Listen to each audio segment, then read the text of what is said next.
It's Tuesday, the 22nd of November 2010. I had a letter from Jonathan Evans, my MP, and he's received one from Councillor Rodney Berman, amazingly enough.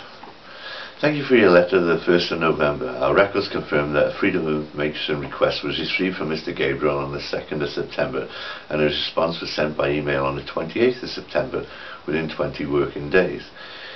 This was sent to Mr. Gabriel's email address from which the request was received, as he has expressed a preference for answer by email. We have not received any notice of non-delivery from the mail servers. The Council has therefore complied with its statutory duty under the Act. I am happy to enclose a copy of the response as sent. Well, contrary to what Mr. Berman says, no such email was ever received by me. But there we go. Something else that the Information Commissioner ought to look into if I ever got a response from him. Yes, the Information Commissioner, Anne Jones, or is it Anne Jones, or something like that. I'll check it out and have another look. Head of the Welsh department, because the head office in England never responded. So will the Equality Human Rights Commission ever get in touch with the Information Commissioner and say, excuse me, why being prejudicial to Mr. Gabriel? There we go. Odd that the person who responded, Dave Parsons from Cardiff County Council, can't spell my name right, nor could Claire Ellis, who sent the original confirmation of the Freedom of Information request received on the 9th of September. Anyway, this is what Mr. Parsons has to say. Thank you for your request under the Freedom of Information Act 2000, received on the 2nd of September 2010. In relation to the Freedom of Information Act, our statutory duty under Section 1 FOIA only applies to recorded information held by the authority. Therefore, any requests which you ask questions or for opinions, save where the answer to these are held within recorded information, do not therefore come under the scope of a valid request for information under the Freedom of Information Act. We have, however, under our duty to advise and assist, answer all these questions for you. 1. Can you provide me with the cost of A, the stationery of this new mailing of all citizens with regard to the electoral register, and B, the cost in terms of man hours in collating the stationery to post and then its processing? In relation to the cost of stationery for the new mailing to all citizens regarding the electoral register, the total cost of compiling the annual Cardiff Register of Electors is approximately £377,000. £377,000. In terms of man hours, it takes approximately 10,656 man/woman hours. However, this is part of the duty/roles of staff employed within the Electoral Services Department, so there is simply no recorded information held in relation to the exact cost of collating the stationery to post. 2. Would there be 30 million in rent rebates shown in the general fund if all council housing tenancies were transferred to that of a housing association ownership? The council office has provided us with the below response.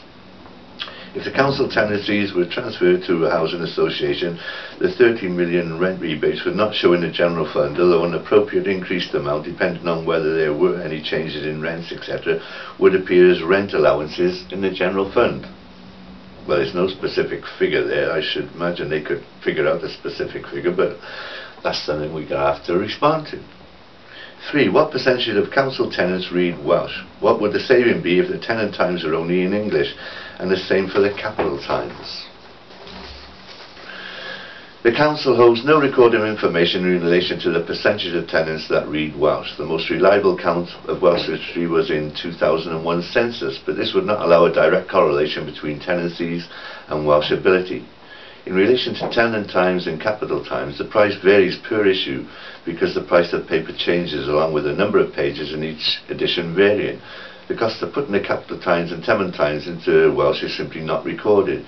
The only costs that we may be able to provide are the overall print and distributions costs. If you would like these costs, please let me know.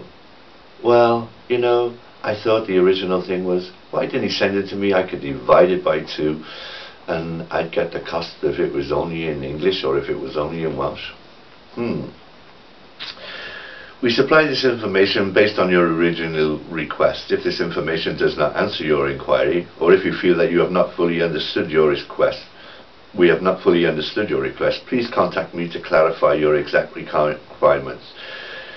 You have the right to ask for a review of our decision. If you wish to ask for a review, please set out in writing your reasons and send them to the Information Manager, Cardiff County Council Room CY 4A, County Hall, Cardiff CF10 4UW. You also have the right under Section 50 of the Freedom of Information Act to ask the Information Commissioner to review our handling of your request, but he will normally expect you to ask us to carry out an internal review first, and then they provide the Information Commissioner's office's address and a web line and their email. Please remember to quote the reference number above in future communications. Dave Parsons, Information Access Officer, Information Management Service, Cardiff County Council, County Hall. Mr. Parsons, however, does not supply his own email address. If ever he'd sent me one, perhaps I could have used that to send him back a reply.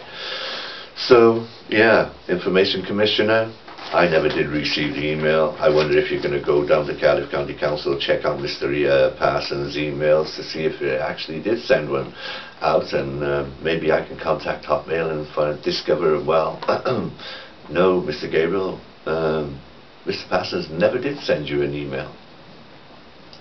And Mr. Parsons bullshitted Rodney Berman, and Mr. Berman's bullshitted Jonathan Evans, my MP. But it's nice to know that actually the MP did something on my behalf, because Julie Morgan never did, and I've been tweeting lately about her being an unfit proper person to run for Welsh Assembly elections next May 2011. But I doubt if anybody from the Electoral Register Department or whatever it takes to make that official will get involved in that, or whether anybody from the Welsh Assembly will say, oh, excuse me, Mrs. Julie Morgan has been discriminatory in her representation of Mr. Gabriel and the various complaints he's brought to her door, and therefore is deemed an unfit person to run for Welsh Assembly elections.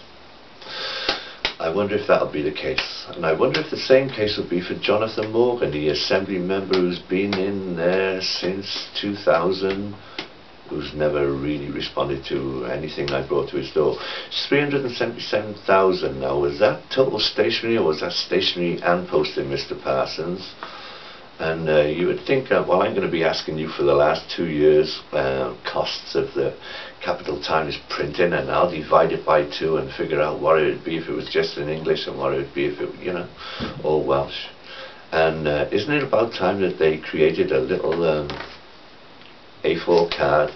Wonder what the cost of that would be in printing to send out, you know. We had a general election this last May, and they wasted £377,000 sending out more electoral register stuff, a little A4 card saying, do you need to update your information?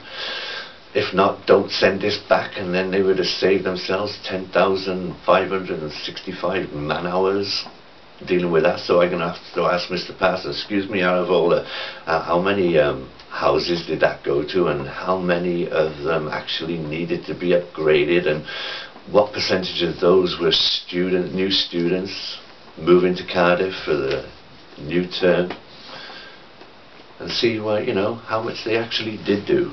So there we go. This is on my next blog. Bullshitted by Cardiff County Council once again, perhaps will be the title. Who knows?